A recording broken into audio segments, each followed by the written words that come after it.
শুধু পাসপোর্ট জালিয়াতি নয়, অনুপ্রবেশে সাহায্য করা অর্থাৎ পাচার করা বাংলাদেশিদের তার মূল পান্ডা, তাকে গ্রেফতার করা হলো নদিয়ার কৃষ্ণগঞ্জ থেকে। নদিয়ার কৃষ্ণগঞ্জ থেকে অনুপ্রবেশে সাহায্যে গ্রেফতার নদিয়া পুলিশের জালে মাস্টারমাইন্ড। এপারে বাংলাদেশিদের নিয়ে আসার অভিযোগে গ্রেফতার সাগর বিশ্বাস।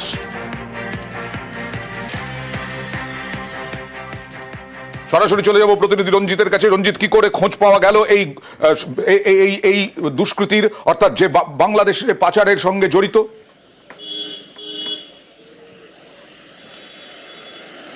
দেখো, এই যে সাগর বিশ্বাস গত কয়েকদিন ধরে, তোমাকে জানি রাখি যে গত কয়েকদিন ধরে রানাঘাট পুলিশ জেলার ধানতলা এবং হাসকে থানার পুলিশ বেশ কয়েকজনকে গ্রেপ্তার করে, যারা মূলত মানব পাচারের সাথে জড়িত ছিল, অর্থাৎ অনুপ্রবেশ করার তারা সাহায্য করতো। শুধু ভারত বাংলাদেশ সীমান্ত পেরিয়ে তারা কিন্তু আশ্রয় দিত বাংলাদেশিদের এই দেশে। এবং তদন্তে নেমে পুলিশ কিন্তু বেশ কয়েকজনকে গ্রেপ্তার করে তাদের জিজ্ঞাসাবাদ করেই কৃষ্ণগঞ্জ থানার তারনগরের বাসিন্দা এই সাগর বিশ্বাসের হদিশ পায়। এবং গতকাল রাতেই পুলিশ অভিযান চালিয়ে এই সাগর বিশ্বাসকে গ্রেপ্তার করে। মূলত যেটা পুলিশ জানতে পারা যাচ্ছে যে অনুপ্রবেশ করাতে কিন্তু একেবারে সিদ্ধহস্ত এই সাগর বিশ্বাস, এবং দীর্ঘদিন ধরে তিনি এই কাজের সাথে যুক্ত। এবং ইতিমধ্যে তাকে আদালতে পেশ করা হয়েছে এবং পুলিশের কাছে তার আবেদন জানানো হয়েছে, কারণ যে এর সাথে আরো কে কে যুক্ত বা কারা যুক্ত রয়েছে। কারণ গত কয়েকদিন ধরে যেভাবে এই অভিযান চালিয়ে গ্রেপ্তার করে, তার মধ্যে থেকে কিন্তু এই সাগর বিশ্বাসের নাম কিন্তু উঠে আসে এবং তার তদন্তে নেমে কিন্তু তাকে গ্রেপ্তার করে। এবং পুলিশ চেষ্টা করে জানার চেষ্টা করছে যে এর সাথে আরো কারা কারা যুক্ত রয়েছে বা কতদিন ধরে এইভাবে এই ধরনের কাজ করা হচ্ছে। মূলত যে ভারত বাংলাদেশ সীমান্ত এলাকা একেবারে ধানতলা থেকে করিমপুর পর্যন্ত মূলত এই সমস্ত এলাকাতে অনুপ্রবেশের কাজ চলে বলে পুলিশ জানতে পারে। এবং সেখানে কিন্তু গত কয়েকদিন ধরে পুলিশ অভিযান চালিয়ে বেশ কয়েকজন গ্রেপ্তার করার পরেই এবং মাস্টার মাইন্ড সাগর বিশ্বাস তাকে কিন্তু গতকাল রাতে গ্রেপ্তার করে আজকে পাসপোর্ট জালিয়াতি, বাংলাদেশ টালমাটাল পাসপোর্ট জালিয়াতি এবং তার সঙ্গে সঙ্গে বাংলাদেশিদের পাচার, এই অনুপ্রবেশের সাহায্যে পুলিশ যথেষ্ট সাফল্য পাচ্ছে। আর এদিকে এবার যেটা দেখাবো, 95 জন মৎস্যজীবী এই বাংলার, তারা আটকে রয়েছেন বাংলাদেশে জেলে। তাদেরকে আটকে রাখা হয়েছে। মুখ্যমন্ত্রী মমতা বন্দ্যোপাধ্যায়ের সাহায্যে তাদের ফেরত আনার উদ্যোগ নেওয়া হয়েছে। মৎস্যজীবীদের মুক্তির জন্য কেন্দ্রকে চিঠি মুখ্যমন্ত্রীর। মৎস্যজীবীদের পরিবারের অবস্থার খোঁজ নিলেন মুখ্যমন্ত্রী। কথা বলবো প্রতিনিধি বিশ্বজিতের কাছে যাব। বিশ্বজিৎ, কবে থেকে এই 95 জন, কি খবর পাওয়া যাচ্ছে, কবে থেকে উধাও ছিলেন এবং তারপরে বাংলাদেশের জেলে কবে থেকে রয়েছেন, কি এখনো পর্যন্ত মূল তথ্য কি?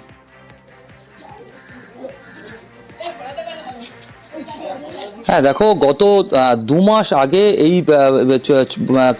কাকদ্বীপের 6টি ট্রলার গভীর সমুদ্রে মাছ ধরতে গিয়েছিল এবং তখন এই 6টি ট্রলারে মোট 95 জন মৎস্যজীবী ছিলেন। এবং সেই সময় তারা কোনো ক্রমে এই যে বাংলাদেশের যে জলসীমান্ত সেই সীমান্তের ভেতরে ঢুকে পড়ে এবং স্বাভাবিকভাবে এখানে যে উপকূলরক্ষী বাহিনী আছে বাংলাদেশে, তাদেরকে গ্রেপ্তার করে।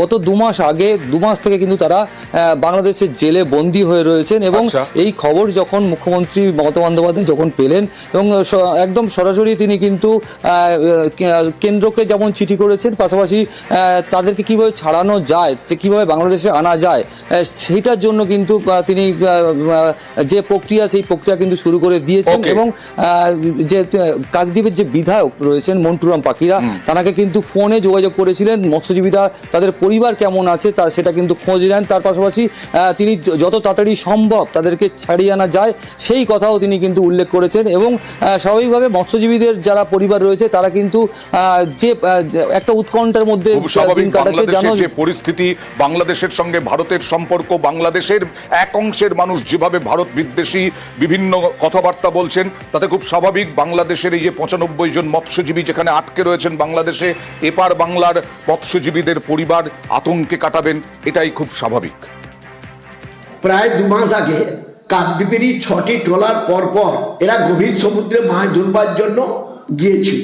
ওই সময়ে বাংলাদেশ জলসীমানার মধ্যে যেভাবে ওরা চলে যায়, বাংলাদেশ সরকার এদের 95 জনকে গ্রেপ্তার করে। রাজ্যের মুখ্যমন্ত্রী শ্রদ্ধা মমতা বন্দ্যোপাধ্যায়ের উদ্যোগে কাকদ্বীপে মৎস্যজীবীরা সকলে ওরা ফিরে আসবে। রাজ্যের মুখ্যমন্ত্রীকে আমি ধন্যবাদ জানাই যে আমাদের বাড়ির লোক বাড়ি ফিরছে, 3 থেকে 4 দিনের ভিতরে বাড়ি ফিরছে। আমরা কত খুশি, কত আনন্দ। পর তুলে ধরি মানুষের সমস্যা। ঝাড়গ্রামে দুটো গ্রাম খাবার জল পাচ্ছে না। দেখুন, কল আছে, জল নেই। দুটো গ্রাম বঞ্চিত খাবার জল থেকে।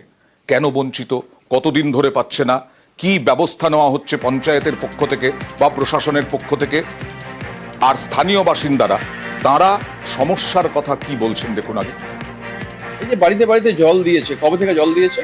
কলগুলো জলেই দেয়নি, কলগুলো কতদিন আগে লাগিয়েছে? হয়ে গেল 6 মাস। জল পড়ে না জল কি আপনারা পাচ্ছেন? না, তো মানিকপাড়ার স্টেশন পাড়া এবং ললিতাশোলের মানুষের জন্য কি করছেন প্রশাসনের কর্তৃপক্ষ বা প্রশাসনের কর্তা ব্যক্তিরা? রাজু, দেখো, আমরা প্রথমত বলে রাখি যে এই যে দুটি গ্রামে যে জলের সমস্যা প্রায় 3 মাস 4 মাস হতে চললো, সেক্ষেত্রে পঞ্চায়েতের তরফ থেকে যে ব্যবস্থা করা হয়েছিল আগে, সেই ব্যবস্থা থেকে তারা পানীয় জল পাচ্ছে। কিন্তু যেভাবে যে পানীয় জলের সরবরাহ, বাড়ি বাড়ি যে পানীয় জল যাবে তার জন্য যে ট্যাপ কল বসানো হয়েছিল এবং পাইপ লাইন বিছানো হয়েছিল, সেই জায়গায় দুটি এলাকা সম্পূর্ণ পানীয় জল থেকে বঞ্চিত রয়েছে। তাদেরকে যে দূরে যে রাজ্য সরকারের যে পানীয় জলের যে প্রকল্প আগে করা হয়েছিল সেখান থেকে গিয়ে জল নিয়ে আসতে হচ্ছে, কিন্তু বাড়ি বাড়ি যে প্রকল্প, জলের প্রকল্প ছিল সেই জলের প্রকল্প থেকে তারা বঞ্চিত রয়েছেন। তারা স্থানীয় প্রধানকে জানিয়েছিলেন, স্থানীয় প্রধান যেটা জানাচ্ছেন যে জেলা প্রশাসনকে বারংবার জানাচ্ছেন, এই বিষয় নিয়ে বারংবার বৈঠক হচ্ছে, কিন্তু কোনো সমাধান হচ্ছে না। কারণ এখানে যে কন্ট্রাক্টর কাজ করেছিল মানিকপাড়া স্টেশন পাড়া ললিতাশোলের মানুষের জন্য আমরা দাবি করছি দ্রুত বাড়ি বাড়ি পৌঁছে দেওয়া হোক। 6 মাস ধরে তারা বঞ্চিত খাবার জল থেকে। সমস্যা, জল যায়নি, কন্ট্রাক্টর ধান্দাবাজ করেছে পয়সা নেওয়ার জন্য, তাড়াতাড়ি জল পৌঁছার জন্য। যেভাবে জলটা যাবে সে লাইনে নাই, যে উল্টা দিকে নিয়ে গেছে। এভাবে কি জল যায়? কন্ট্রাক্টর পুরো ধান্দাবাজ করেছে। অভিযোগ করা হচ্ছে, বারবার বলা হচ্ছে, তাতে কোনো সুরা হয়নি। বারবার বলেছি মানিকপাড়াটা সম্পূর্ণ কাজটা করুন, সঠিকভাবে ওটা কাজ না করে আমি তারা ঘোষণা করতে পারছি না। একটু সময় লাগবে বলছে আর কি। বারবার যখন বলছে, আমি বারবার আমার চাপ দিয়েছি, দেওয়ার পর বলছে ঠিক আছে দেখবো আর কি। গত কয়েকদিন ধরেই আমরা দেখাচ্ছি বাংলাদেশ টালমাটাল, আর তার সুযোগ নিয়ে এখানে পাসপোর্ট জালিয়াতি শুরু হয়েছে। পাসপোর্ট জালিয়াতিতে এবার গ্রেফতার পাসপোর্ট কর্মী। পাসপোর্ট জালিয়াতিতে এবার গ্রেফতার পাসপোর্ট কর্মী জড়িত। বাংলাদেশে অনুপ্রবেশকারী ঠেকাতে সক্রিয় পুলিশ, একের পর এক জালিয়াতি চক্রের সদস্য ধৃত। জাল পাসপোর্ট চক্রে আজ আদালতে পেশ করা হলো দুজনকে। এবার পুলিশের জালে পাসপোর্ট অফিসেরই কর্মী। পাসপোর্ট জালিয়াতির ঘটনায় অভিযুক্তের নাম তারকনাথ সেন, রিপন বিশ্বাস। তারকনাথ সেন অস্থায়ী কর্মী। আবেদনকারীর নথি ভেরিফাই করে পোর্টালে নথি আপলোড করার কাজ করতেন তারক।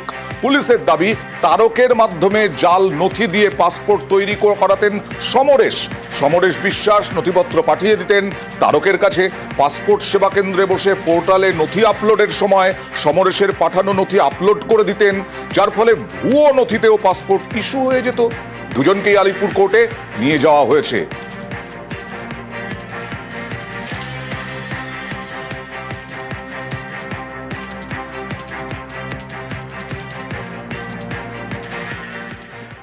আর যেটা আগে বলেছিলাম, কয়েকদিন ধরে আমরা দেখাচ্ছি পাসপোর্ট জালিয়াতি। এই পাসপোর্ট জালিয়াতিতে পাসপোর্ট কর্মী জড়িত, তাকে গ্রেফতার করা হলো। এর আগে ডাক বিভাগের কর্মী জড়িত ছিলেন। দেখুন,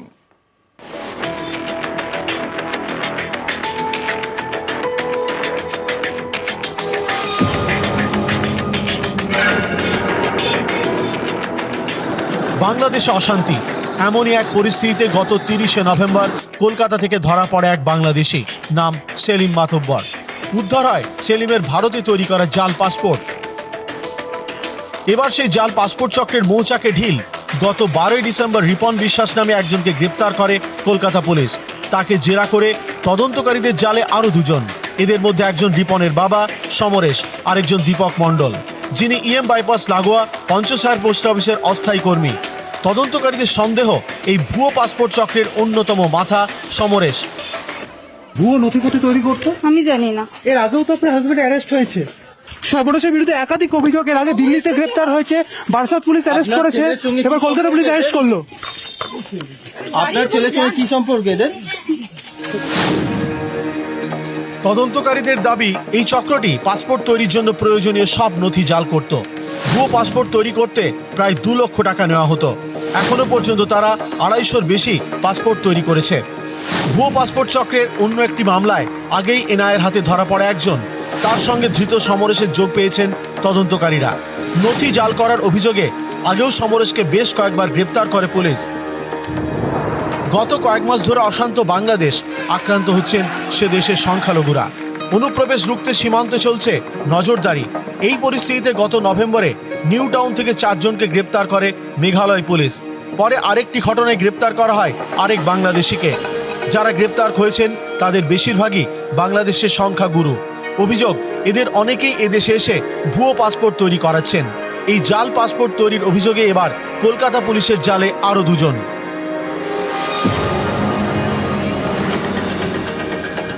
উত্তর 24 পরগনার বাগদাতেও পুলিশি অভিযান। ভুয়ো আধার কার্ড এবং ভোটার কার্ড তৈরির অভিযোগে শনিবার 2 জনকে গ্রেপ্তার করে বাগদা থানার পুলিশ। ধৃতদের একজন সুমন কুমার ঘোষ, আরেকজন অসিত দাস। নিউজ 18 বাংলা।